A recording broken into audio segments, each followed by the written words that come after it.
Hey guys, welcome back to another video. I haven't uploaded in a while, and that's just because I've really just focused on my trading a lot more, and I've pulled back focus from uploading to YouTube.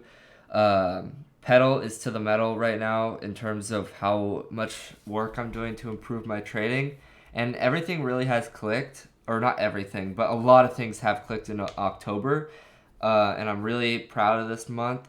I was very profitable up until this week. This week got pretty difficult, and I'll talk about it later in this video. But I had a profit factor of about 4 throughout this entire month, which is like insane. Like that's what the best traders' profit factors are. I was just super consistent. Partially that's because the market, it was working in my favor. My setup's working, and then we kind of got really hot in the market, and I was able to take advantage. But then this week, I made a couple of mistakes, and then I'm also sizing up, and so my regular losses are now bigger than normal. So that's just the process that you're gonna go through when you're sizing up. And November will be the true test of if my gains are bigger when it's sizing up, or am I changing my trading based on the size I'm using. I really need to size up because for the longest time I've risked so little.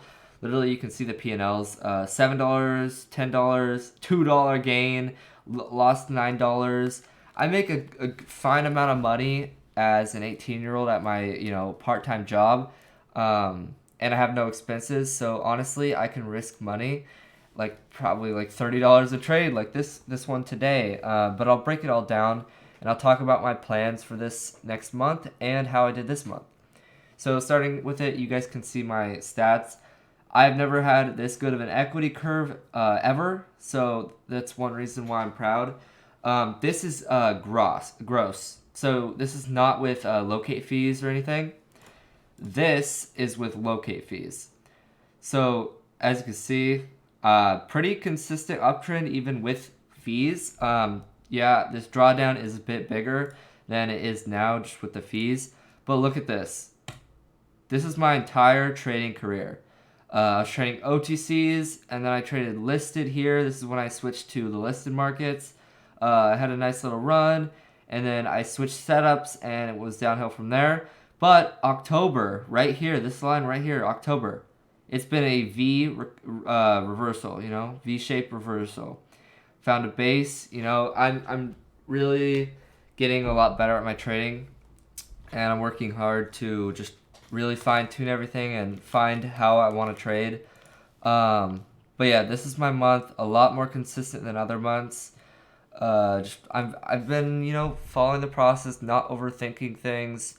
We're gonna hop into some of my trades. My profit factor with commissions and locate fees is 1.7 to end off the month. So 1.7, that is profitable, but it's nowhere near where I want it. Again, like I said, my profit factor was 4.0 throughout this entire month until about a couple days ago. I took a bigger than normal loss as I'm sizing up. You guys can see this big win, $31. Biggest win, well, not the biggest win ever, but close. I'm sizing up, and I hope to see it start working. If things go bad, I'll size back down. But anyways, let's hop into some of my trades, because I think that'll be really good for you guys to see how I've improved as a trader. So coming into this early part of the month, you guys saw some red on my graphs. This first trade, I was just starting to really follow the process. Before, I was just I was wasting time doing other stuff, trying random setups and just messing around. I said, you know what? Let me just stick to the process for October. Let me stick to it, and I'm gonna nail it by the end of the month. And that came true. So I was just figuring things out. Here, with my new knowledge, I would have scaled to this line or the 2-2 line. Scaling has really upped my win rate. Yes, the risk reward has gone down, but honestly, the win rate has made the profit factor a lot more better than I have trying to get better risk reward. So honestly, I'm just trying to find the best trader I can be, like what works for me. This was a complete shock. I never thought I would be able to do this. So this was an awesome trade. It was just a VWAP short. We broke down, had a lot of overhead resistance. I shorted VWAP, and then I added to my winner after we had this stuff candle. Then I covered support, and then I am under PDT. But huge announcement, I'm getting over PDT within a month. So that's actually huge news right there. And I can't wait to show you guys my November month and December month once I'm over PDT. It's going to be a huge difference just in terms of my trading, not in terms of monetary wise. I'm going to have a lot of adjusting to do. But yeah, back to this trade. It was good. It was great. Honestly, I should have waited for a bigger pop to re-add, but I did, and it was good. I nailed bailed. You know, this is my first time ever recycling. I am under PDT, so like I can't recycle normally, but I just had 2 trades that day, and I was like, you know what? Let me just do it. By the way, I'm not editing this video, so if I take periodic pauses, that's just because I'm drinking water. But on to BBIG, which is, you know, this was a nail and bail trade. This is intraday VWAP, not normal VWAP. This was like, it had ultra fader characteristics. It just looked like it was going to be a fader, to be honest. Lots of overhead resistance.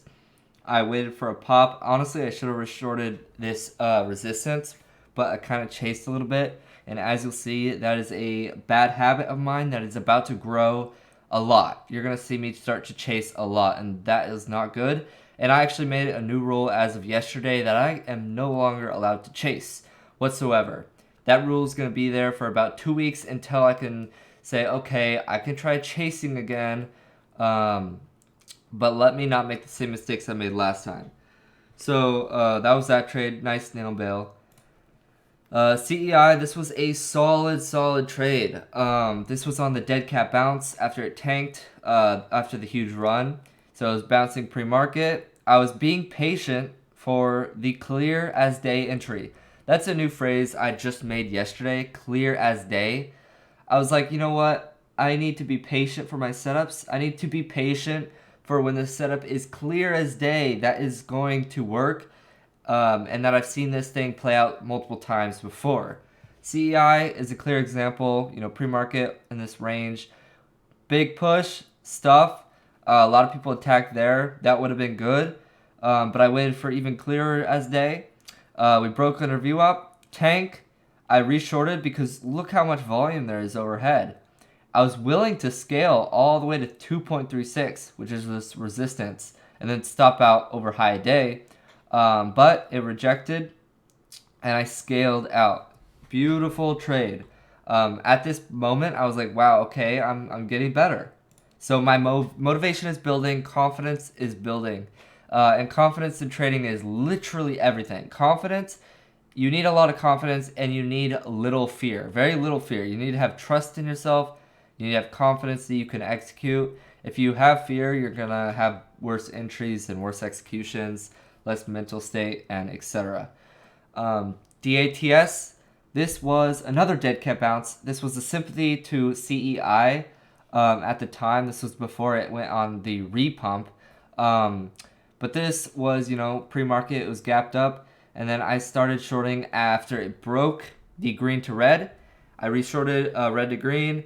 And then as we got closer to market open, I added as we went because I don't want to add a lot of size pre-market too early because who knows, maybe this goes on a run. And I was willing to scale pretty far, all the way to 220 on this line right here.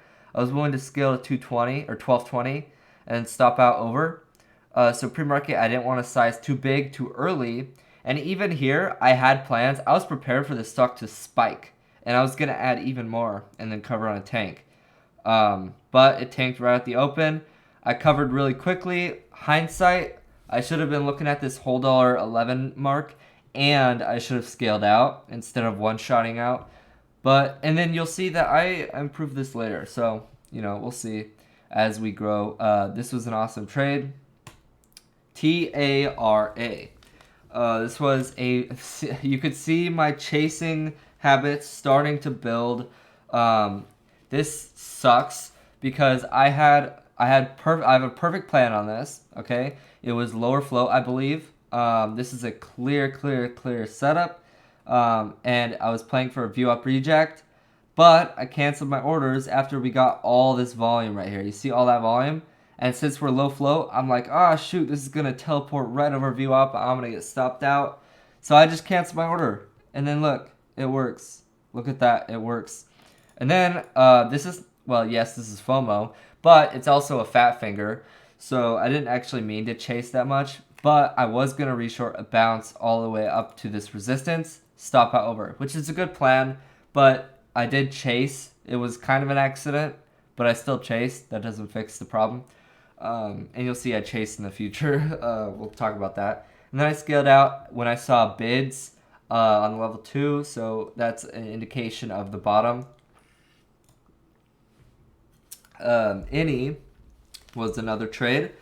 This one you can see I chased again, which honestly, the chasing is not bad so long that the stock has range and you really think it's going to tank. Any, however, had an SSR on. You cannot chase with SSR on. It's going to pop huge on you. It's going to have a big bounce and you're going to get stopped. Look what happened. These were amazing shorts, okay? It tanked, it pushed, stuffed, it tanked. Now volume's trapped overhead. I shorted a pop. It tanked, it confirmed a little more. I reshorted a pop, and then it tanked. I should have been covering here, which I was. But look, if I'm planning to cover here, why would I short here? And that's because early on I really wanted to get full size on because these were starters. But in hindsight, these should be full size because the trades are already confirmed. These should be full size. Now, I shouldn't be... If I was full size here, I wouldn't be risking that much because I'm not scaling that far. And I wouldn't have that. So if I was full size here, I would have much higher share gain, okay? And my covers would have been good. Also, I've become more nail and bail. I'm less trying to hold for home runs. I will reshort pops. Once I get over PDT, I'll reshort pops. But nailing and bailing is just a lot better. You're not going to get back gains. For like a whole week, my $2, $2 that you saw on TraderView, that was all because I was giving back gains. Now, CETX, again, I gave back gains and I chased. So my entries were great on this, you know, scaling in, planning to scale even higher probably. But I wanted to get full size.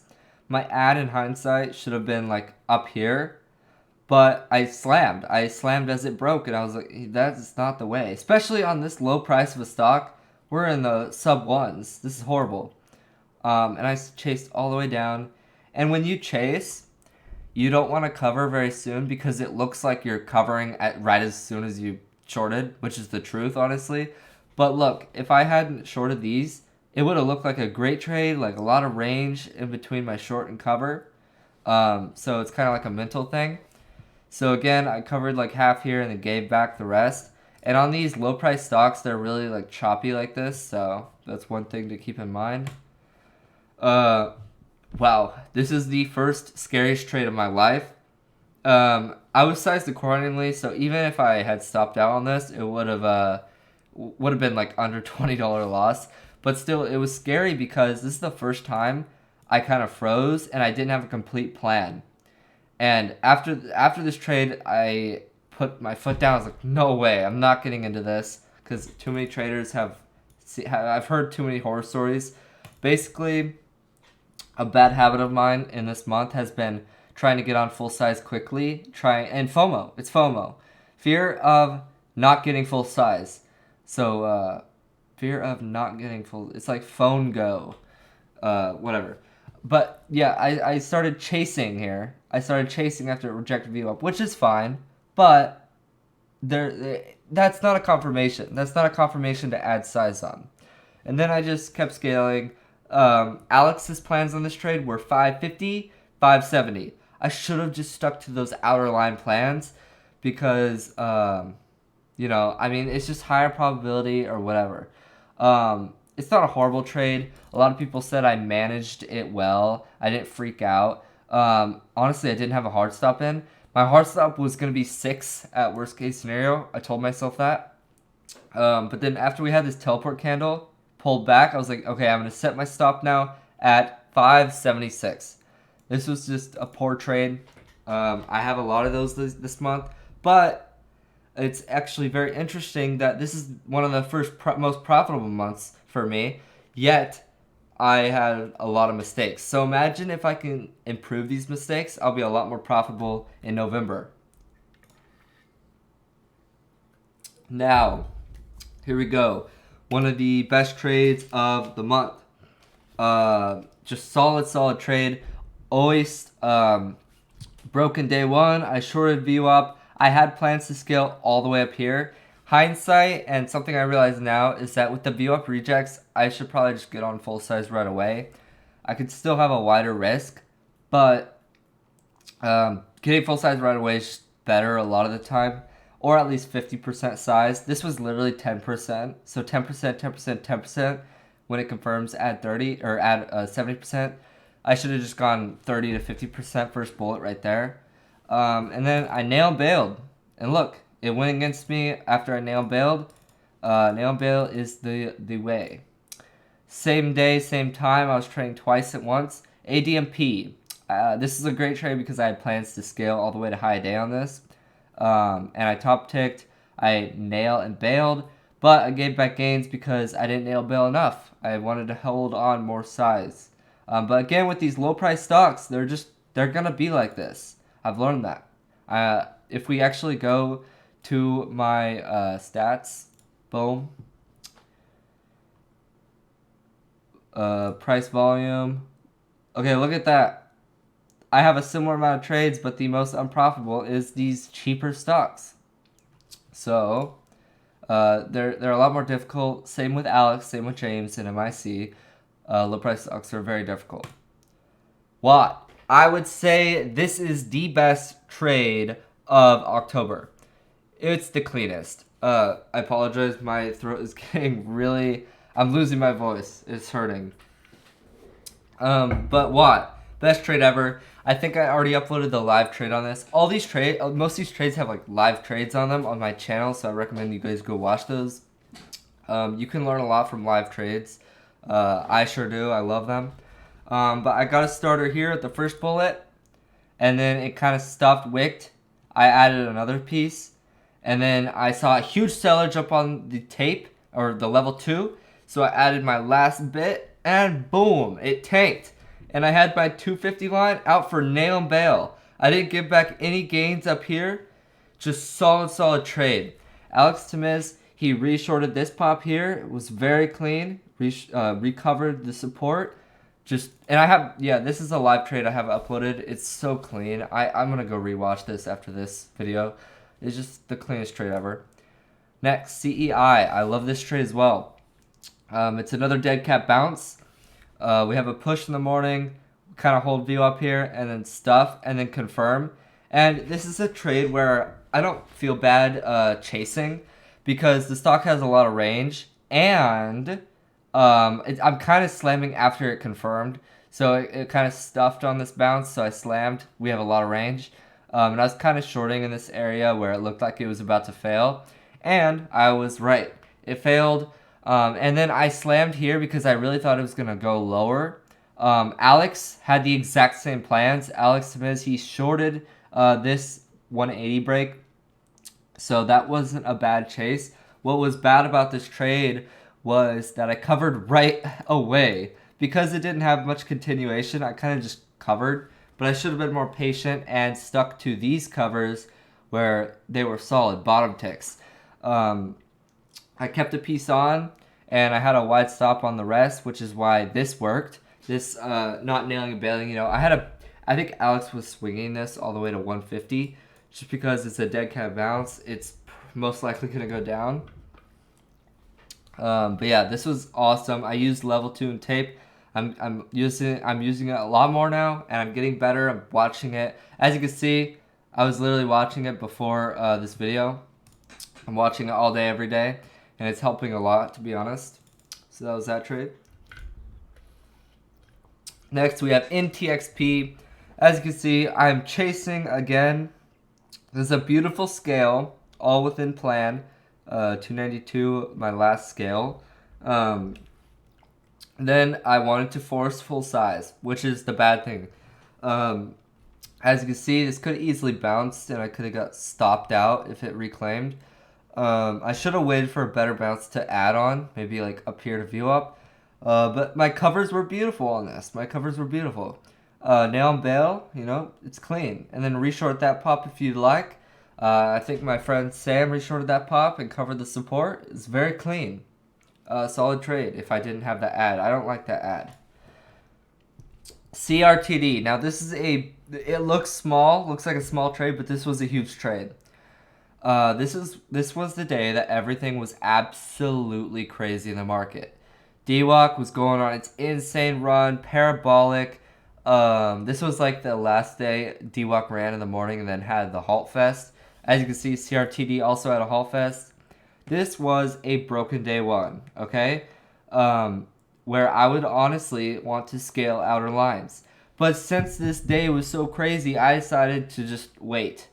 So I waited, and look, it worked out. A lot of traders in MIC got chopped up in this on the way up, but I wanted to wait for a confirmation. I wanted to wait for a double confirmation, okay? A lot of traders were shorting after confirmations, like this stuff move, this death candle, which technically it worked. It just barely reclaimed though.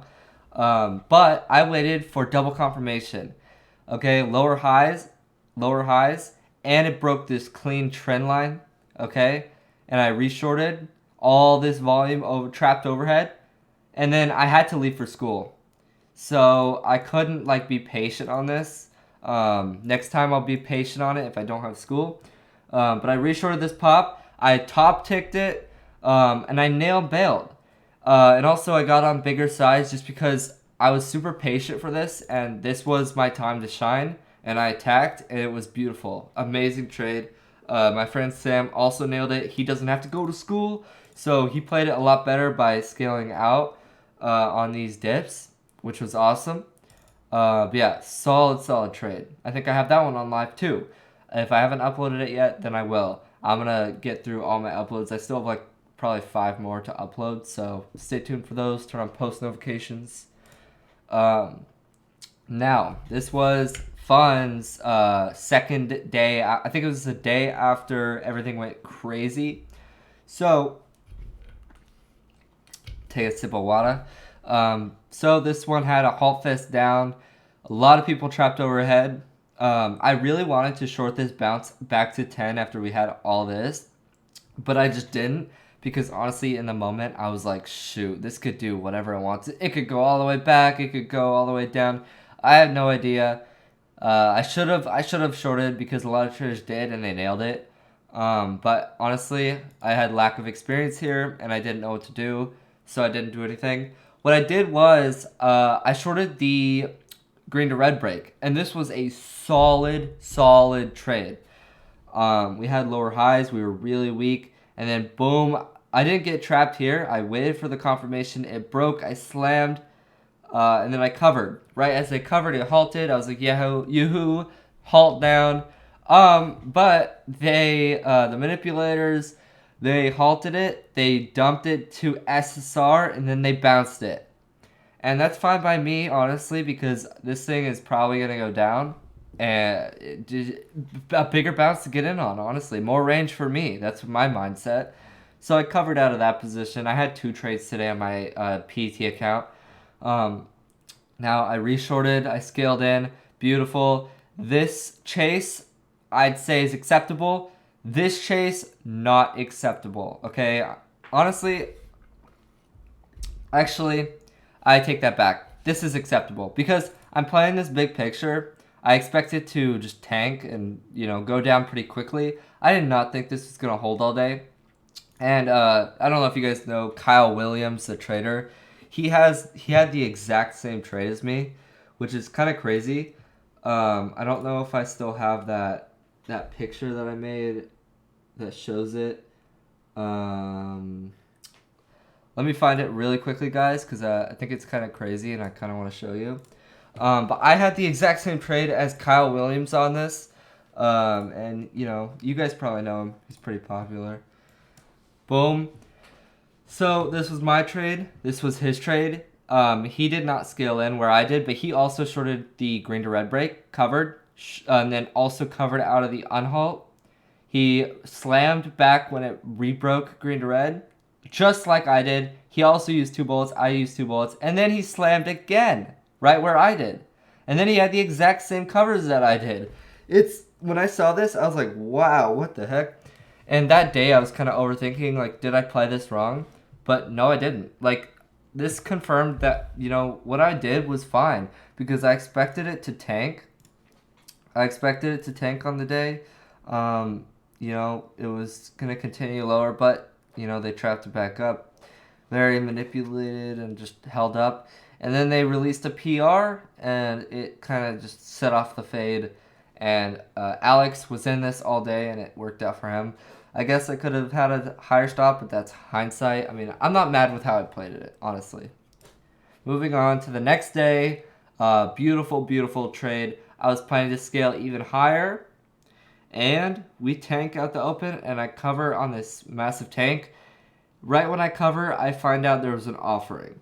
And if I was over PET at this time, I would have reshorted the pop and then fade. Now, you can't predict this, of course, but I should have been more patient on my scale out, and I wish I could have reshorted because that would have been clean. But overall, this was one of the biggest trades I've gotten. Next, we got Fun. This trade this is the time I had to put my foot down. I was like, whoa, what the heck did I just do? I think I got tired. I got very tired. I'm tired right now. Honestly, it just had a PR. It was a low-hanging fruit, you know, a lot of trapped people overhead. It was going to be the same as this trade, but look, the difference is here I sized in all right here, okay? Here I scaled, had plans to scale further.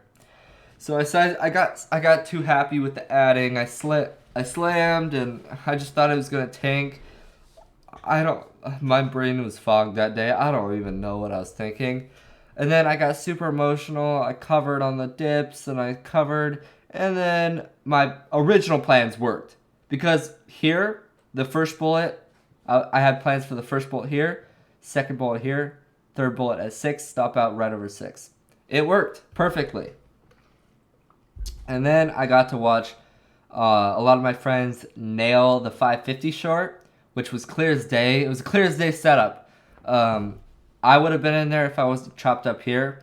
And a lot of people also nailed this 550 line pre-market. This is just the worst trade I've ever taken in my career. Yeah, so that's an example of what not to do. Don't size too low. Oh my gosh. This trade is when I made my rule of no more slamming. No more slamming allowed. Okay? We tank. I should have shorted this bounce. I don't know why I didn't. But I got all emotional after I slammed here. And you know you're wrong when you set that order out and instantly you regret it. I sent this order out and I was like, as soon as I clicked the button, I went to cancel it, but I got filled. And I just need to stop slamming. Look, I would have been waiting for a pop back to view up. I can't be starting down here if I want to store a pop back to view up. I can't be slamming. And then I was super emotional. I thought it was going to go lower. So I just slammed, and then it bounced on me. And I had to stop right over 420. If it reclaimed that, I was going to be out. But it probably would have worked if it reclaimed 420. It probably would have rejected 430, 440, maybe 450. Like, these were all good resistance lines. But since I sized down too far low, I can't do that. Then we tank and I cover. And I don't have commissions on TZ. I just have locate fees. So don't think like, oh my gosh, you're wasting too much of commissions. Free commissions, which is good. And I skilled out here. Just a sucky trade. And then to end off the month, another loss. Biggest loss to date. I'm not emotional about it whatsoever. Yeah, I mean, this was awesome. My throat is getting really sore, as you could probably tell. But we had the top set. The top was set. High day reject was clean at the morning. We trapped. Okay, then we rejected high day stuff. That was a confirm for me. I don't want to short too early. I want to wait for that lower high confirm. So we bounced, rejected, tanked. Honestly, this was a short here, but I wasn't liking how it was trappy looking. And then we have that tank again. That was the triple confirmation for me. I'm going to short pops. 310 was the line that I did not want to reclaim, because then my thesis of a lower high is invalid because it reclaims the previous high. Solid trade by me. It just didn't work out. Stock selection could have been better though. This was a trappy stock. It was easy to borrow. Discord was pumping it right as I got in, so that sucks. It's unfortunate. But a lot of volume trapped overhead was my thesis. I'm not going to overthink that trade. Honestly, my throat is really sore from talking. I haven't done a video this long in a while. Oh my gosh, this video is 31 minutes long. Okay, I hope you guys enjoyed. Let me know if you have any questions or comments down below. I love them. And I'll see you all on Twitter, which is in the description. Go follow me. I tweet there every day. I post my trade there every day with analysis. And, profit factor 1.8 before fees, 1.7 after fees. Not a bad month. I made a lot of mistakes, and I'm still pretty green, which is absolutely amazing. Look, I made a lot of mistakes. Look at this equity curve. Higher lows, higher lows. I'm really excited for November. Plans are really quickly just to size up, focus on just trading well. Focus on trading well. Don't do any bad habits. No more chasing for me. No more chasing. Wait for the clear as day opportunities and really just find out the trader that I want to be. It's going to be a long process. I will see you guys probably before the end of next month, but maybe the end of next month. Be sure to check out the live trades. But yeah, I will see you all in the next one. Peace.